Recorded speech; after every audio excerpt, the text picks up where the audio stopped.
diz que o Veloso não pode realmente atuar com aquela situação do filho estar no Sporting. Não. Mas o filho não tem culpa de estar no Sporting. Não Agora, tem. nós não podemos tirar o valor ao Miguel Veloso, que é um grande jogador de futebol. Mas não há dúvida nenhuma. E eu só tenho pena de não ver que a camisola cor-de-rosa no Benfica. Sabes porque é que ele é um grande jogador de futebol?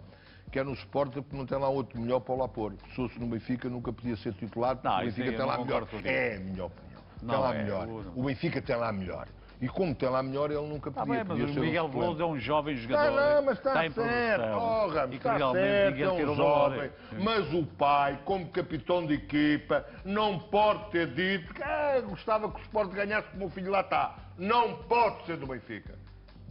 Estou-te a dizer, Ramos, não, e eu tenho a certeza. O pai António Veloso? António Veloso só podia dizer assim, eu gostava que o Sporting, que o Benfica ganhasse, por 2-1, e como... eu não concordo. Eu não concordo com ele. Porquê? Porque o João Moutinho esteve no Benfica. O João Moutinho esteve no Benfica. Teve. O João Moutinho, a família toda é benfiquista.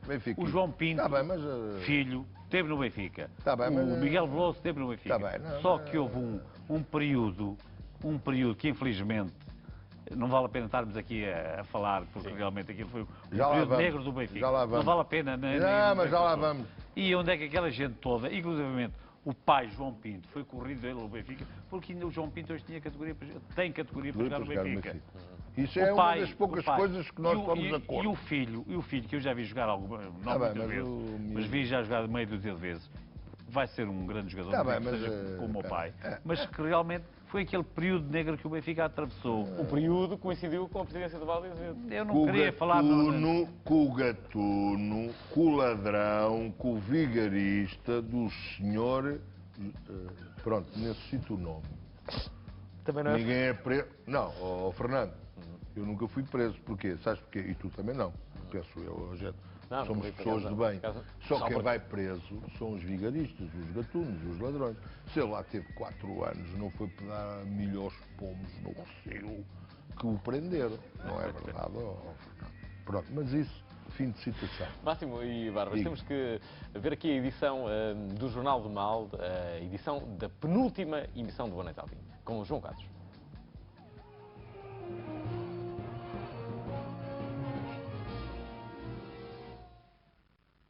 Boa noite, bem-vindos ao Jornal do Mal, uma edição especial inteiramente dedicada ao futebol.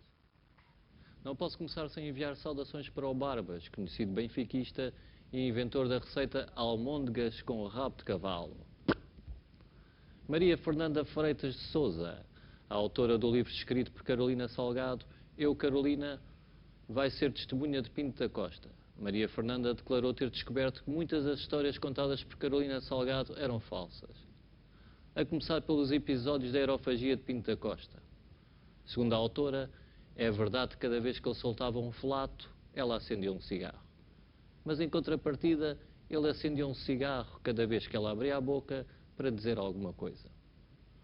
Segundo alguns especialistas na matéria, é bem possível que Pinto da Costa possa vir a ser considerado inocente no caso do apito dourado, mas não se livra de graves culpas no aquecimento global.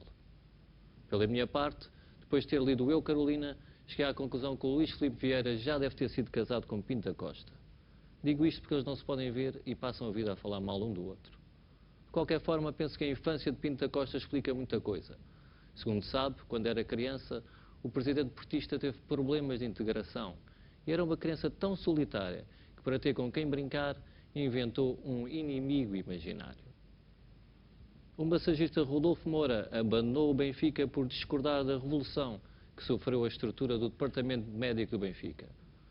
Eu confesso que se por azar fosse parar ao Departamento Médico do Clube Encarnado e o médico me dissesse que eram 5h30, eu não arriscava e ia pedir uma segunda opinião.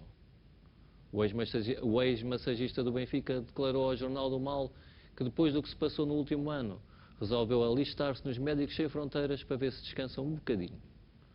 A verdade é que há quem diga que um jogador operado no Departamento Médico do Benfica mais facilmente usa um número pendurado no dedo grande do pé que o número nas costas.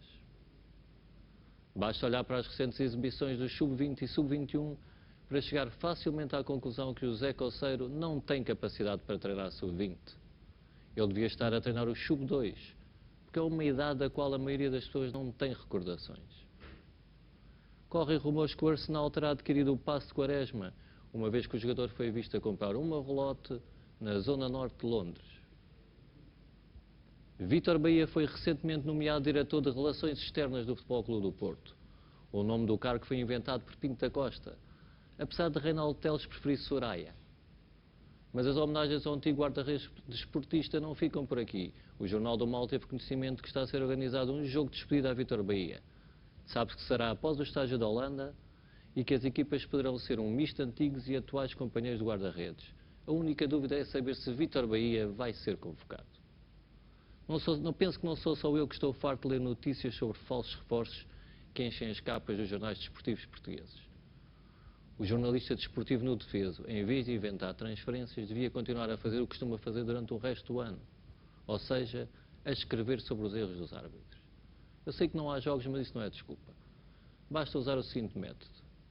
Seguem, por exemplo, o Olarápio bem carença e veem tudo o que ele faz. Por exemplo, decidiu sair de casa sem o guarda-chuva. Foi uma má decisão do árbitro porque choveu toda a tarde. Ou insultou um indivíduo que se atravessou à sua frente quando, em termos disciplinares, devia ter ficado pela buzina dela. Ou ainda, deu boleia ao vizinho do lado que é amante da mulher, beneficiando claramente o infrator. Foi o Jornal do Mal. Boa noite, Alvim.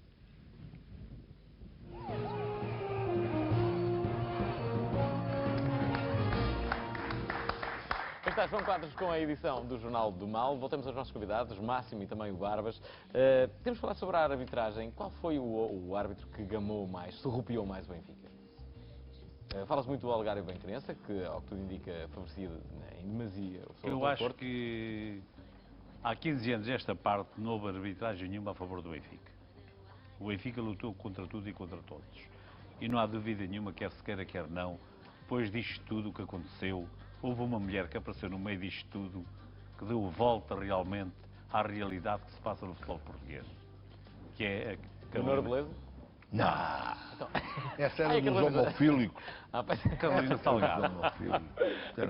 Carolina Salgado. E eu até fui, na altura, contestado por alguns benfiquistas, inclusivamente pelo Sr. Jorge Máximo, porque eu fui ao fórum, onde é que ela foi realmente ao lançamento do livro. Aliás, Barbas, enquanto tu estás a dizer isso, continua, nós temos imagens desse momento, possivelmente o melhor momento do ano, em que Barbas está na sessão de autógrafos de Carolina Salgado. Aí está, Carolina Salgado a dar autógrafos e, sem que ninguém previsse, entra Máximo, dando declarações.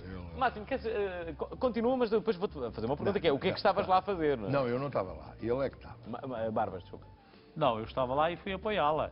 Claro. Fui apoiá-la na medida em que realmente... Claro. Eu fui porque eu ouvi dizer que ela ia estar ali no fórum da Almada e que, como eu estava ali muito próximo, e se estivesse muito longe, só ao Porto é que eu não ia, porque onde é que ela estivesse, naquele aspecto Olha, puxa saco do cara. Era um inocente. Não te lembras quando ela chamou orelhas ao nosso presidente? Não interessa. Não te lembras disso? Na altura, tens a memória curta. Na altura, ela estava a ser manipulada e, felizmente, houve quem abrisse os olhos ao futebol português e à justiça portuguesa. E graças à Carolina, isso aconteceu.